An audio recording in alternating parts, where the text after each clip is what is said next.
Hey everyone, this is Abhishek Tripathi and you are watching AT की पाठशाला। आज मैं आपको बताने वाला हूँ आज मैं आपको पढ़ाने वाला हूँ वेक्टर्स। सबसे पहले हमें जानना है कि वेक्टर्स हमें पढ़ना क्यों है, क्योंकि वेक्टर्स का यूज़ लगभग हर चैप्टर्स में है, फिजिक्स के काफ़ी चैप्टर्स में है। सो इसलिए हमें इसे पढ़ना काफ़ी ज़रूरी है। सो वेक्टर्स पढ़ने पढ़ने से पहले हमें ये समझना होगा कि वो किस कैटेगरी में आता है, या वो किस डिवीज़न में आता है। सो वो जानने के लिए हमें सबसे पहले जानना होगा physical quantities.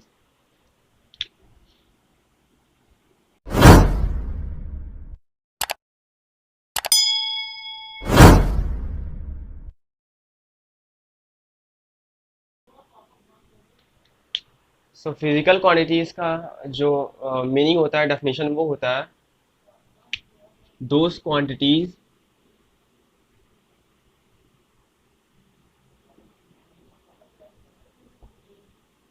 Which can be measured. ऐसी क्वांटिटीज जो किसी इक्विपमेंट या किसी इंस्ट्रूमेंट द्वारा मेजर की जाती हैं, उन्हें हम बोलते हैं फिजिकल क्वांटिटीज। इसके बाद फिजिकल क्वांटिटीज के हमारे दो मेनली टाइप होते हैं। बेसिक टाइप्स दो ही होते हैं।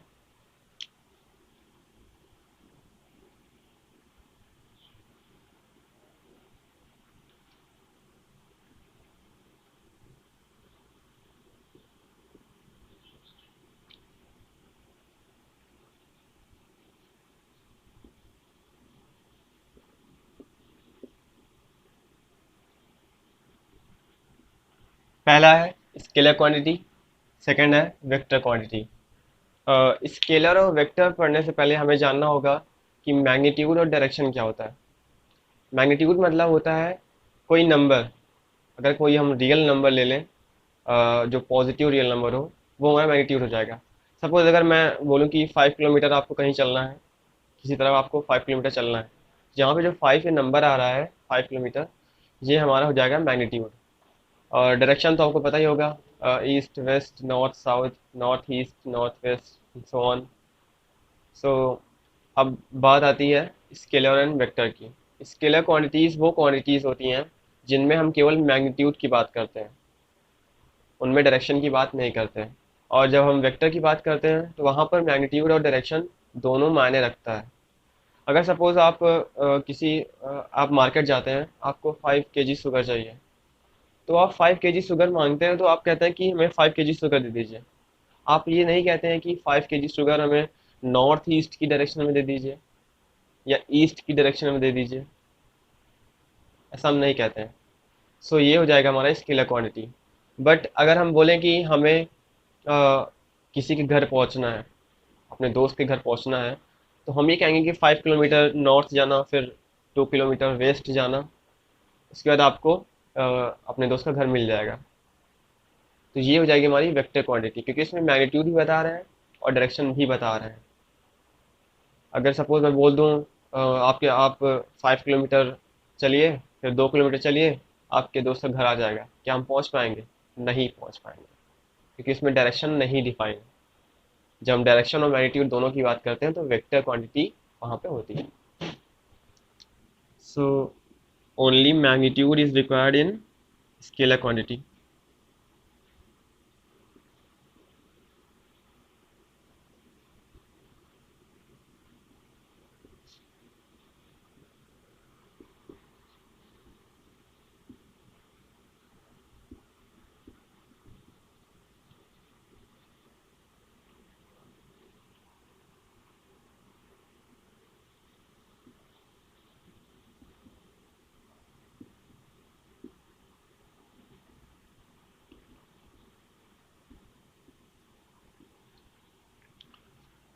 सो ये हमारा हो गया स्केलर क्वांटिटीज में only magnitude is required, but in vector quantity both magnitude and direction is required.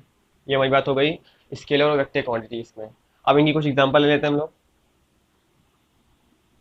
पहला एग्जांपल इसमें हो जाएगा डिस्टेंस, उसके बाद स्पीड, और फिर वर्क, और भी होती हैं। वेक्टर क्वांटिटीज में पहला आ जाएगा वेलोसिटी, एक्सेलरेशन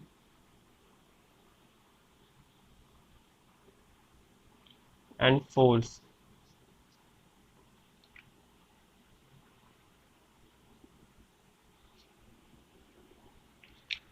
सो जो डिस्टेंस होती है, अगर हमें कोई डिस्टेंस नापनी है, हमें कोई डिस्टेंस नापनी है, तो सिंपल सा हम starting point and ending point उनको हम मेज़र कर लेंगे तो हमें डिस्टेंस मिल जाएगा। बट अगर हम वेलोसिटी की बात करें तो वेलोसिटी में एक डिफरेंस आता है। वेलोसिटी जो होती है उसमें डायरेक्शन भी होता है, और उसी में अगर हम स्पीड की बात करें तो उसमें डायरेक्शन नहीं होती है। जैसे मैंने बोल दिया 5 किलोमीटर पर आवर की स्पीड तुम्हारी थी, तो हम कोई स्पीड में वहाँ पे कोई स्पेसिफिक डायरेक्शन नहीं बता रहे हैं। बट अगर हम बोलेंगे 5 किलोमीटर पर आवर की वेलोसिटी थी, तो वहाँ पर हम कोई ना कोई डायरेक्शन की बात जरूर करेंगे कि नॉर्थ में थी या वेस्ट में थी या ईस्ट में थी। ये होती है हमारी वेक्टर क्वांटिटीज। अब इसके बाद हम पढ़ेंगे वेक्टर्स को काफ़ी डीप में, बट आज पूरा लेक्चर नहीं हो पाएगा। इसका जो अगला लेक्चर होगा उसमें भी काफ़ी पार्ट वेक्टर्स के आएंगे।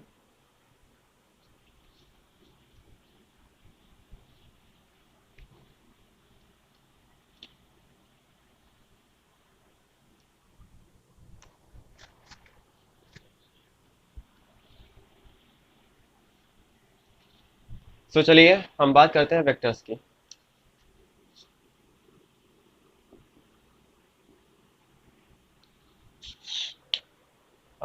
वेक्टर्स, अगर हम वेक्टर्स को कोई एक ऑब्जेक्ट माने, तो जो ऑब्जेक्ट की मैग्नीट्यूड होगी और डायरेक्शन होगी उसे हम बोल देंगे vector. A vector is an object which has magnitude and direction both, simply. So इसका जो फिगर होता है या डायग्राम बोल सकते हैं हम, डायग्राम कैसा होता है, ये होता है हमारा ऐसे। ये जो ये पार्ट होता है ये हमारा हेड होता है, जो कि किसी भी वेक्टर का जो डायरेक्शन होता है वो रिप्रेजेंट करता है। और जो इसका ये टेल होता है, ये पार्ट, और ये पार्ट होती है इसकी बॉडी, जो कि बताती है किसी भी वेक्टर की मैग्नीट्यूड।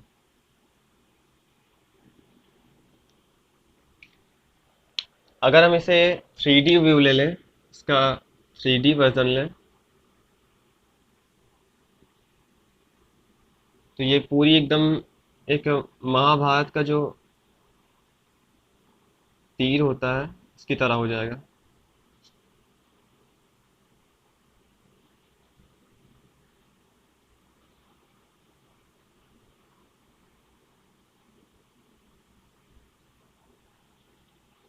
तो ये हमारा महाभारत का तीर हो गया। और अगर हम इस वेक्टर को, अगर हम इसे एक वेक्टर माने, वेक्टर माने और इसे अपनी तरफ आते हुए देखें, अगर इस बोर्ड से निकलते हुए देखें, तो क्या कुछ ऐसा बनेगा? ये जो पॉइंट होगा, ये पॉइंट ये हो गया, और इसका जो सर्कल बन रहा है ये पार्ट ये हो गया। सो ये से हम बोल देंगे आउट वर्जन, आउट वर्जन। और अगर इस तीर को हम अंदर जाते हुए देखें तो ये कुछ ऐसे दिखाई पड़ेगा। इसका जो ये क्रॉस है, ये कैसे क्रॉस दिखाई पड़ेंगे, ऐसे ऐसे। तो ये हो जाएगा हमारा इनवर्जन। मतलब कि कोई भी जो वेक्टर है वो अंदर की तरफ जा रहा है तो हमारा इस तरह दिखाई पड़ेगा, और अगर कोई वेक्टर बाहर की ओर आ रहा है तो हमारा ये दिखाई पड़ेगा इस तरह। सो इसके बाद हम कुछ एग्जांपल्स लेंगे।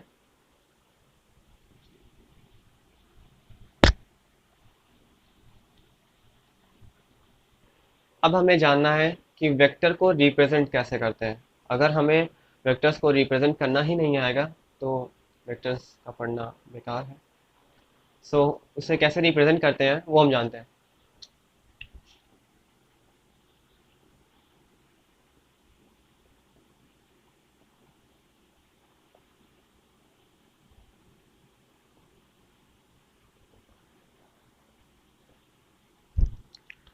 सो जो इसमें पहला इसमें जो पहला पॉइंट आता है पहला, वो ये होता है कि bold that later bold the letter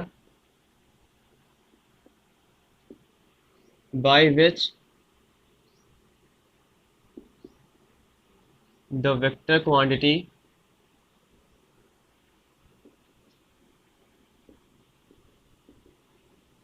is represented।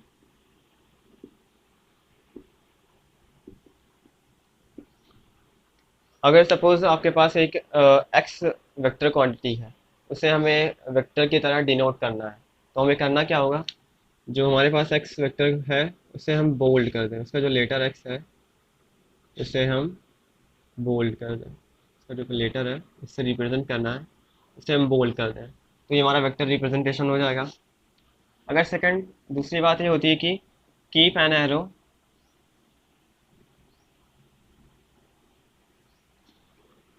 above that alphabet। अगर सपोज हमारे पास x है, उसके ऊपर हम एक एरो रख देंगे, तो ये हो जाएगा हमारा वेक्टर क्वांटिटी का representation. Third, keep an arrow below that alphabet, ये हो जाएगा हमारा ऐसे। तो ये हो गया हमारा वेक्टर रिप्रेजेंटेशन कि हम वेक्टर्स को रिप्रेजेंट कैसे करते हैं। अगर हम एक क्वेश्चन बोलें कि अ मैन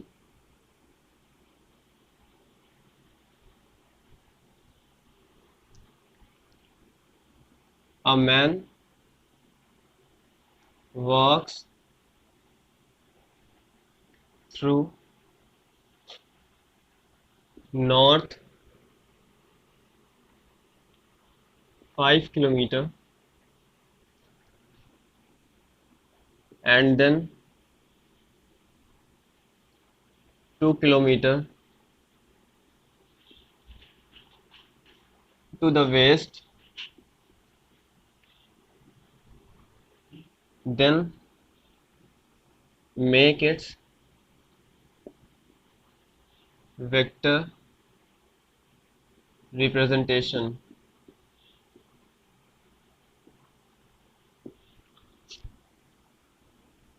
हमें पता है कि ये हमारा नॉर्थ डायरेक्शन होता है और ये साउथ होता है, ये हमारा ईस्ट होता है, ये वेस्ट होता है।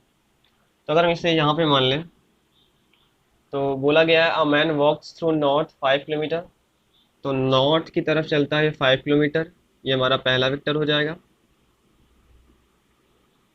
और इसके बाद चलता है 2 किलोमीटर टू द वेस्ट, और वेस्ट की ओर चलता है ये यहाँ से 2 किलोमीटर। इसका हो जाएगा ये वेक्टर डायग्राम या वेक्टर रिप्रेजेंटेशन। ये काफ़ी इंपॉर्टेंट है। एक क्वेश्चन और करते हैं।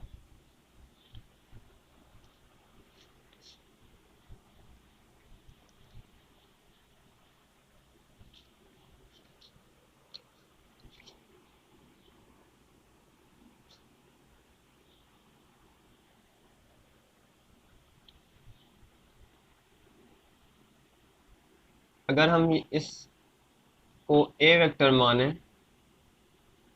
और इसको हम मान लें बी वेक्टर, तो इसका मतलब क्या है कि ये इक्वल हो जाएगा ए वेक्टर ऐसे एक, और एक वेक्टर ऐसा है जो कि बाहर आ रहा है, क्योंकि ये हमारा जो ये आउट वर्जन है ना, तो बोर्ड के बाहर आता हुआ एक वेक्टर हमें दिखाई पड़ेगा।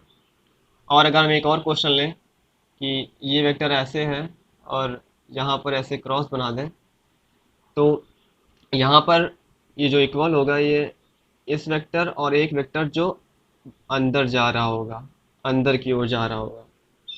तो ये हमें समझना जरूरी है कि ये हमारा इनवर्जन है और ये हमारा आउट वर्जन है, मतलब कि जो वेक्टर है वो बाहर की ओर आ रहा है, इसमें एक वेक्टर अंदर की ओर जा रहा है।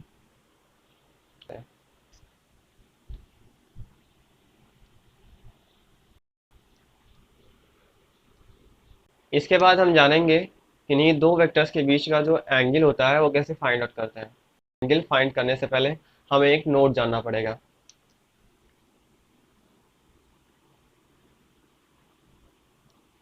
सो नोट ये है कि on moving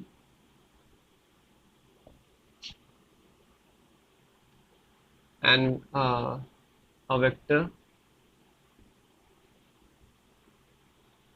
parallel to itself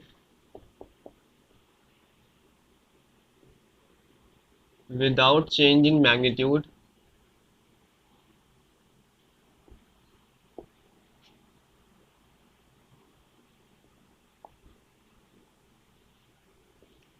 remains unchanged।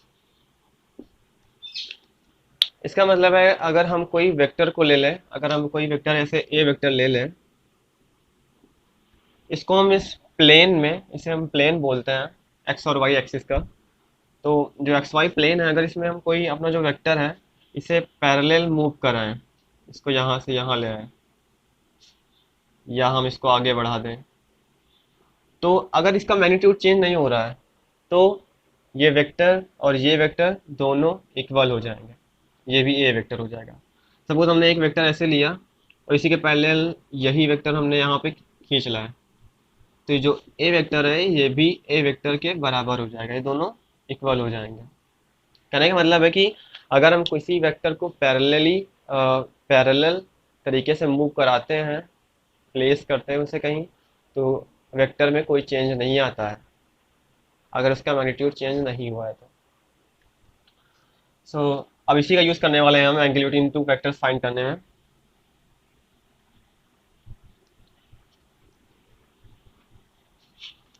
तो चलिए अब जानते हैं हम angle between two vectors.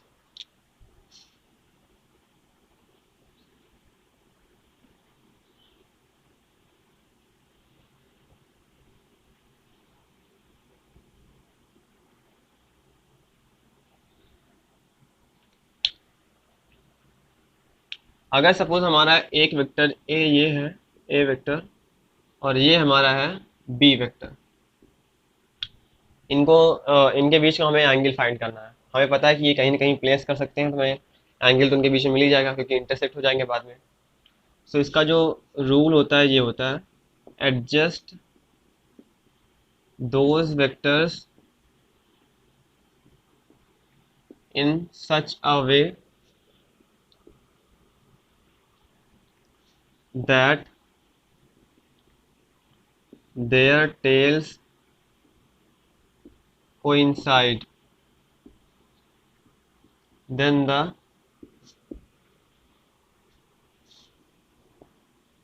smaller angle formed is the angle between those vectors। सो ये जो वेक्टर्स हैं, अगर हम चाहें तो इसको मूव कर सकते हैं ऐसे इसी के पैरेलल, तो ये इक्वल हो जाएगा, या हम जो ए वेक्टर है इसके, सॉरी, ये जो हमारा ए वेक्टर है इसके पैरेलल ही हम इस बी वेक्टर को यहाँ उठाकर यहाँ ले आए, इस बी वेक्टर को यहाँ उठा के रख दें, ये पैरेलल है ना। तो ये जो एंगल बनेगा, जो स्मॉलर एंगल बनेगा थीटा, ये हो जाएगा हमारा angle between A vector and B vector. ये हमें हमेशा याद रखना है। सो इसके बाद हम एक क्वेश्चन करेंगे जिसमें हम एंगल बिटवीन वेक्टर्स फाइंड करेंगे।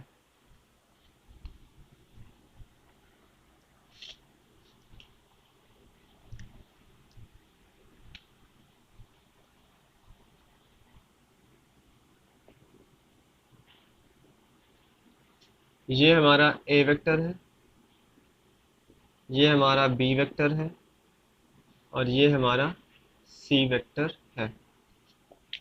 पहला क्वेश्चन है find angle between A vector and B vector. Second है find angle between B vector and C vector. Third question है angle between A vector and C vector.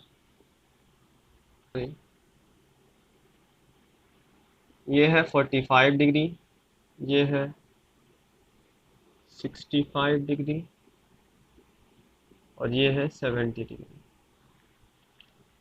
आपसे request है कि आप पहले इस क्वेश्चन को सॉल्व करें वीडियो पॉज करके। जो पहला क्वेश्चन है वेक्टर ए और बी के बीच में, तो हमें दिख रहा है कि हमेशा डायग्राम में एक अलग से बना लें क्वेश्चन सॉल्व करते समय।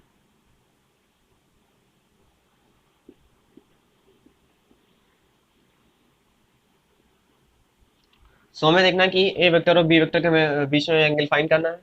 तो ए वेक्टर की जो टेल है और बी वेक्टर की जो टेल है वो कोइंसाइड कर रही है, और जो स्मॉलर एंगल यही है, ना कि ये। ये जो 45 डिग्री है वो हो जाएगा angle between A vector and B vector. Second question है B vector and C vector के बीच में एंगल फाइंड करना है। पहले वही डायग्राम बना लेते हैं हम।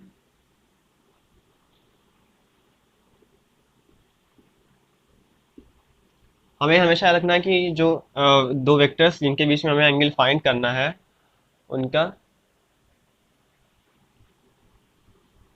दो वेक्टर्स जिनके बीच में हमें एंगल फाइंड करना है, उन्हें हम दो वेक्टर्स जिनके बीच में हमें एंगल फाइंड करना है, उनका जो टेल है कोइंसाइड करनी है। ये जो बी वेक्टर है इसको हम आगे बढ़ा देंगे। इसकी जो टेल होगी ये कुछ यहाँ पे आ जाएगी, तो ये जो एंगल है ये हो जाएगा angle between B vector and C vector. हमें पता है कि 65 degree plus theta B vector C vector ये हो जाएगा 180 डिग्री के बराबर, क्योंकि ये जो स्ट्रेट एंगल है। Theta B vector C vector ये हो जाएगा 180 minus 65 and that is equal to 115 degree.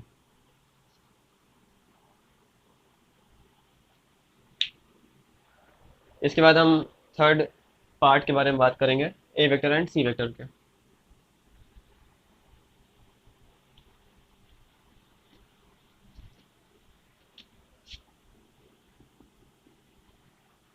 Third question है हमारा ए वेक्टर एंड सी वेक्टर के बीच में हमें एंगल फाइंड करना है। तो पहले डायग्राम बना लेते हैं हम।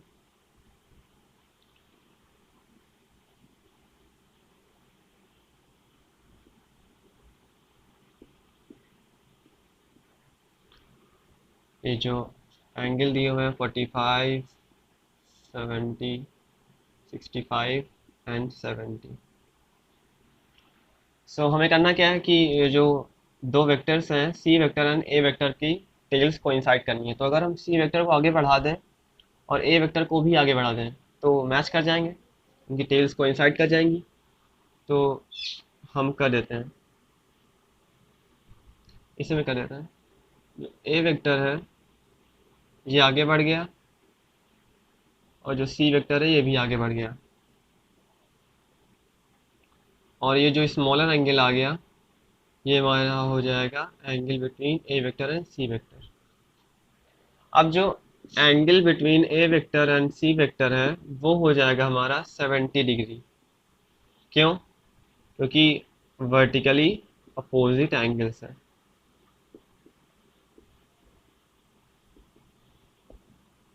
दो लाइंस जब इंटरसेक्ट करती हैं तो उनके जो ये एंगल्स होते हैं ये होते हैं वर्टिकली अपोजिट एंगल्स। ये क्वेश्चंस हो गए।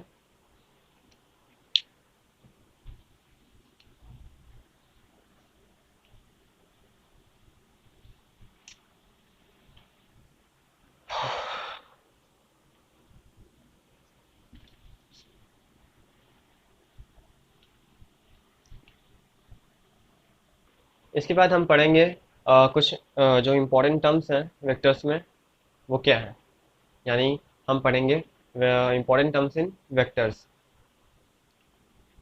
सो important terms in vectors में जो पहला पॉइंट आता है वो होता है यूनिट वेक्टर। ये वेक्टर का काफ़ी इम्पोर्टेंट टर्म है। तो जो यूनिट वेक्टर होता है उसका मतलब होता है vector having magnitude 1 along the direction of that vector.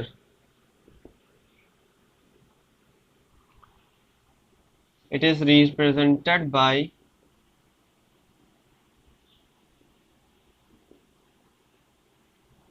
symbol represented by cap over symbol of vector quantity.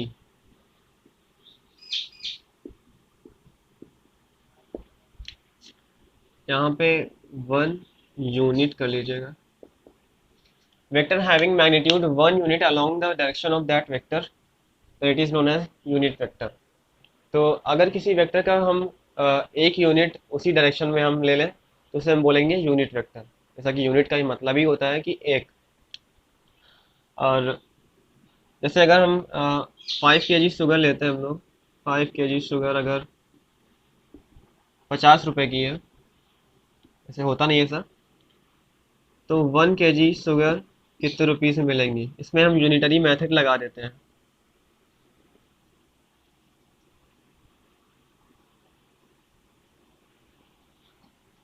तो अगर हम इसे x मान लें तो 5 इंटू एक्स इक्वल्स टू हो जाएगा, आई होप आपको यूनिटरी मेथड आता होगा, तो x इक्वल्स टू हो जाएगा 50/5 यानी इक्वल्स टू 10 रुपीज़। सो जो हमें मिलेगा एक यूनिट का, यानी 1 kg शुगर का जो रुपया पैसे होंगे वो 10 रुपीज़ हो जाएगा। इसे बोलते हैं हम यूनिटरी मेथड। और इसी तरह हम यूनिट वेक्टर भी फाइंड करते हैं।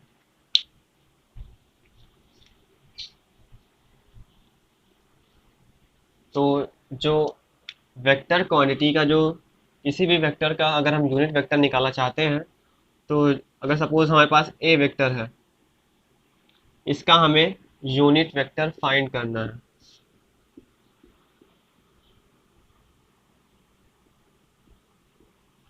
यूनिट वेक्टर हमें इसका फाइंड करना है, तो हमें करना क्या होगा, जो वेक्टर का सिंबल है ए, इसके ऊपर एक हम कैप लगा देंगे और इसको इक्वल कर देंगे हम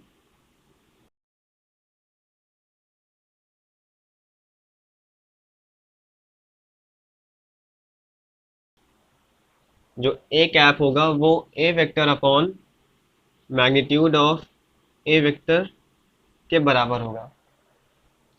सिंपली हम कोई भी वेक्टर ले लेंगे और उसको उसके मॉड से डिवाइड कर देंगे, तो हमें मिल जाएगा यूनिट वेक्टर। अब किसी भी वेक्टर का मॉड कैसे निकालते हैं वो हम आगे सीखेंगे। सिंपली आप अगर एक डायमेंशन का निकालना है तो निकाल सकते हैं, बट अगर 2 या 3 डायमेंशन का निकालना होगा तो हमें थोड़ी सी प्रॉब्लम आएगी, वो हम आगे लेक्चर में पढ़ेंगे। सो ये हो जाएगा हमारा ए कैप यानी यूनिट वेक्टर। अब हम बात करेंगे कुछ स्पेस की। जब हम स्पेस की बात करते हैं तो हम 3 डायमेंशन के बारे में एक बार ज़रूर सोचते हैं। तो जो 3 डायमेंशन होता है उसमें हमारी X axis, Y axis and Z axis आती हैं। तो एक्स एक्सिस को क्या बोलते हैं, वाई एक्सिस को क्या बोलते हैं अगर उनके यूनिट वेक्टर लिए जाए, और जेड एक्सिस को क्या बोलते हैं यूनिट वेक्टर में, ये हम जानेंगे।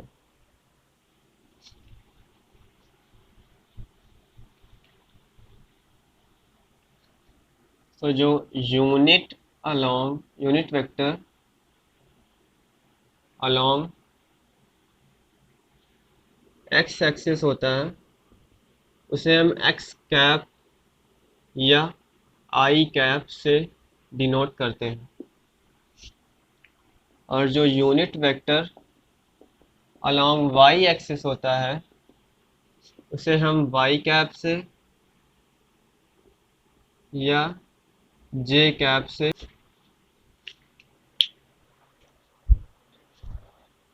आज के लिए बस इतना ही। मिलेंगे अगले वीडियो में वेक्टर्स के बारे में और जानेंगे। So keep watching, keep learning and keep supporting us. Thank you, have a nice time.